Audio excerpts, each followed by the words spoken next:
I grew up in a middle-income family. Both of my parents had decent jobs, but they had 6 mouths to feed: themselves, me, and my 3 siblings.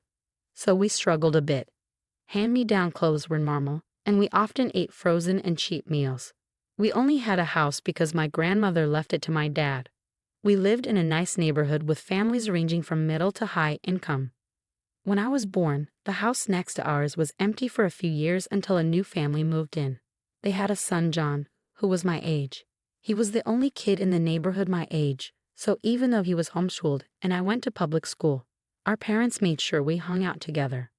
His parents welcomed me, and John and I became close friends. Since I went to public school, I helped John learn to socialize with kids his age.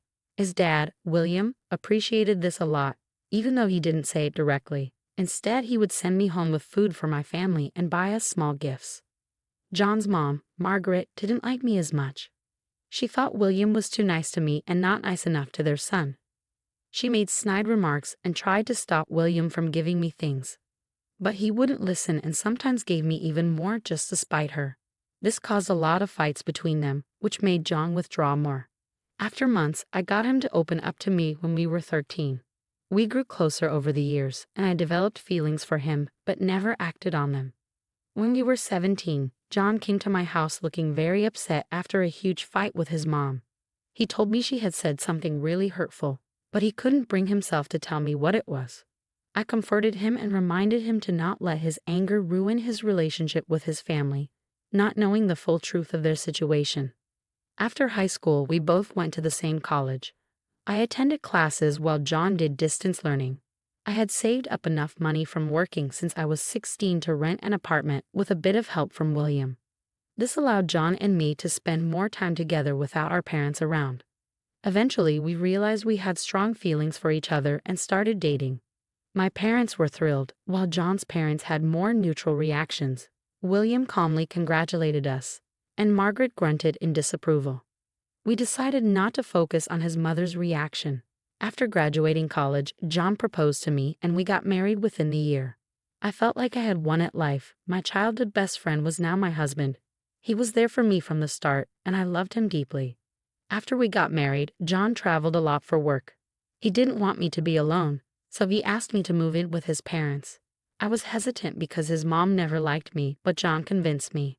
I don't know about moving in with your parents. Your mom's never been a fan of me. I know, but we'd have our own space, a whole floor to ourselves. I want you to be safe, and being with my family will put my mind at ease. It's almost like living alone. They could visit, or I could visit them if they want. All right, if it means that much to you, I'll give it a shot. But I hope it doesn't make things worse. Thanks, babe. I promise I'll do my best to make sure everything goes smoothly. I knew his reasoning made no sense, but I agreed to make him feel better. Plus, my parents lived next door, so I could always go there if things got tough. The next month, we moved in with his parents. Quickly, I realized John hadn't been completely honest. I wasn't going to be alone with his parents. I'd be alone with his mother, Margaret, whenever John went on business trips at his dad's command. This meant I was stuck with the woman who hated me for days or weeks at a time.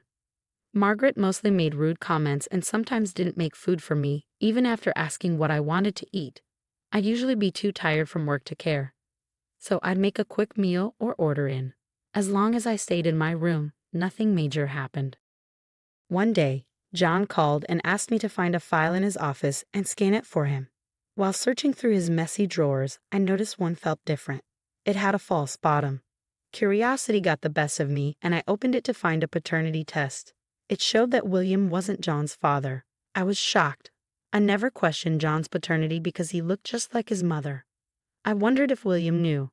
Before my thoughts spiraled further, I took a picture of the test, put everything back, found the file John needed, sent him the scans, and went to my room. I spent hours trying not to think about what I'd just learned. I wanted to talk to John, but I preferred to do it in person. Just as I started to calm down, Margaret knocked on my door. "Come in." She entered with a scowl. "Yes, how can I help?" "Spare me the act. I know you found out our secret." "What are you talking about?" "Don't play games. I saw the false bottom open. I know you read the document." "Fine, you got me. But tell me, does William know?" "That old geezer doesn't know a thing. If he did, we'd be on the streets. All he ever wanted was in here. I got away with John not being his only because John looks like me. How could you deceive him after all he's done for you? Spare me your moral judgments. I'm not the only one betraying him. John's in on it too. He's used to this lifestyle and won't let it go. That can't be right. What if I tell William everything? Oh please, you think you can ruin our game of pretend? I'd make William believe you're lying to cause chaos. He'll choose us over you any day. You won't get away with this forever. The truth will come out. Save your fairy tales for someone who cares. Good luck with that. She walked out, and my heart pounded. Margaret had answered all my questions. I was disgusted with both of them. How could John deceive the man who raised him? How long had he known? Did he feel any remorse? Would he go along with Margaret's plan to leave me? I barely slept that night, consumed by my thoughts. The next day passed in a haze. William had returned from his work trip, and I couldn't look him in the eye because of how guilty I felt. I wanted to tell him everything, but I knew that if I tried, Margaret would find a way to turn the tables on me and make me the bad guy. That night, William asked the three of us to have dinner together. I silently ate my food except when William asked me questions about work. At some point during dinner, Margaret brought up wanting to go on a vacation with John. William, I've been missing John, and I think it'll be a great idea for us to go on a 2-week trip to Italy together. John has been working hard. He does deserve a break. Doesn't John have a lot of work commitments? I mean, I'm no expert, but won't his absence affect the business? Please, William managed the business for years before John joined. A short break won't hurt. That's true, and John could use some time off. All right, you can go, and I'll handle things here. Thank you, dear Maria. Why don't you join them? Oh, that won't work. It's supposed to be a mother-son bonding time. Besides, I feel like a third wheel. Well, what do you think, Maria? Would you like to join them? Oh, she probably has her own plans. Don't worry about her. Let's allow Maria to make that decision. I knew why Margaret wanted to go on this trip. I was about to say that I wasn't okay with it, but I felt a sharp kick in my shin. I winced in pain as I realized that Margaret had kicked me under the table. I looked at her and noticed her sharp glare. I wanted to tell on her so badly, but I knew it wouldn't lead anywhere. Then I had a brilliant idea. I could use their time away to tell William everything. So I shut my mouth and nodded that I was okay with the trip. Margaret looked satisfied, and William told her she was free to go. That night, I called John and asked him about the trip. Are you going on this trip with your mother? Yeah, I don't really have a choice. That's not true. You do have a choice. You can choose not to go along with her plans. Everything is so messed up, and honestly, a lot of it is because of you. What do you mean? How is any of this my fault? If you had respected my privacy back then, none of this would have happened. There's a reason I didn't tell you about everything. When did you even find out you're not William's son? Remember a couple of years ago when I came over to your place really distressed because of a huge fight I had with my mom? Yeah, she dropped that bomb on me during that fight. Did you consider telling William about it? I did. I even threatened her to spill the secret, but she laughed it off, saying if I told William, he'd throw us out. So we're stuck keeping this secret. Now that you know, I can't keep you around anymore. Did our relationship mean anything to you at all? Of course it did. But when you found out about the secret, I knew I had to let you go. Your strong conscience could ruin everything I've been working for. With that, he hung up the call. I couldn't believe this was the man I had loved. Was this always a part of him, or had he become this way out of greed? I cried myself to sleep that night, feeling betrayed and heartbroken. How could he let go of me so easily? I had treated him like the most precious thing, while he saw me as disposable. I woke the next morning fully ready to take revenge. John had returned home that morning and silently packed his bags for his vacation. He and Margaret were set to leave in the afternoon. I didn't spare him a glance. My heart hurt, but I knew I was doing the right thing. William had gone on another short business trip for the next 2 days, so I had to wait for him to come back to start my plan. After John and Margaret left, I busied myself by looking through their stuff. Unsurprisingly, the false bottom in John's drawer was empty. Margaret must have gotten rid of the file. It was okay though, I had a picture of it. I waited to collect evidence of what John and Margaret were up to, and sure enough, John posted stories on his private Instagram account, which only his closest friends and family followed. He posted stories of him going on dates with multiple other women and even posted a story thanking his mother for introducing him to so many wonderful women. Even though my heart was breaking and anger was boiling under my skin, I took screenshots of every story.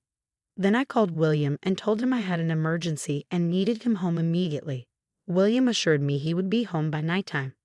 True to his word, he showed up by 9:00 p.m. He hurried over to me and asked if everything was okay. I told him that I was not okay and revealed the real reason why Margaret and John had gone on that trip, to find John a new wife. William looked shocked and asked if I was serious. I showed him the screenshots. William's shock turned to anger and disgust. He stuttered as he asked why they would do this. I told him I had something important to tell him but needed him to sit down for it. He sat down and fearfully asked what I had to say. I took out the printout of the picture of the paternity test and showed it to him. William sat there silently for a while, processing what he was reading. I gave him some time before telling him everything I had found out in the past few days. William's hurt turned to anger. Without a word, he called up his banks and canceled his credit cards, knowing that Margaret and John depended on them for their travel expenses. He also canceled John's office card, so they had no money that way either. Once he was done, William felt slightly calmer. I apologized for throwing everything at him at once. "I'm so sorry, William. None of this should have happened. There's no need for you to apologize. I never imagined Margaret could go to such lengths. I'm glad this revelation happened while I'm still in control of the business. What are your plans now?" "I'm worried John and Margaret might try to come back. I've made up my mind. I'm going to divorce Margaret and remove both of them from this house. I'm with you on the divorce. I'll also file one against John. I'll move out too. No, Maria, you're not going anywhere. If you're willing, I'd like to pass the business down to you. I've always seen you as a daughter, and I trust you to carry on the legacy." "William, I don't know what to say.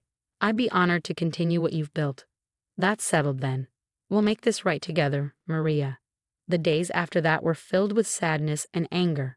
William filed for divorce, and so did I. Margaret and John tried contacting us, but neither of us picked up the calls or answered the texts. William managed to pull some strings and got us both restraining orders against Margaret and John. When the calls got too annoying, I finally picked up. "What the hell did you tell my dad, Maria?" "I haven't said anything to him." "Then why are his cards canceled and our numbers blocked? What have you done?" "I didn't tell him anything. I just showed him the proof." "That's impossible." "I burned it all." "Not everything. I had enough evidence. I took a photo of the document you thought you destroyed. You're heartless for doing this to us." "Huh? You're the heartless one. You and Margaret chose to keep this secret from William. You have to face the consequences of your actions. You're tearing our family apart." "No, you're doing it. It's the truth that's finally coming out. It's time to take responsibility." I hung up the call and blocked John and Margaret. In the weeks that followed, William and I sent our divorce papers to our respective partners. William had all of John's and Margaret's things packed and put away in a storage facility. He gave them 1 month to show up and take their things, or they would have to pay to keep their belongings there. I quit my job and began focusing on working with William. It was hard for both of us to forget everything that had happened, but we knew that at the end of the day, we still had each other. I began to enjoy work, and the benefits I got from working with William were only a bonus. So that is my story. Thank you for listening till the end. I hope that no matter what life throws your way, you always remember to do what's right, because you never know how life will reward you.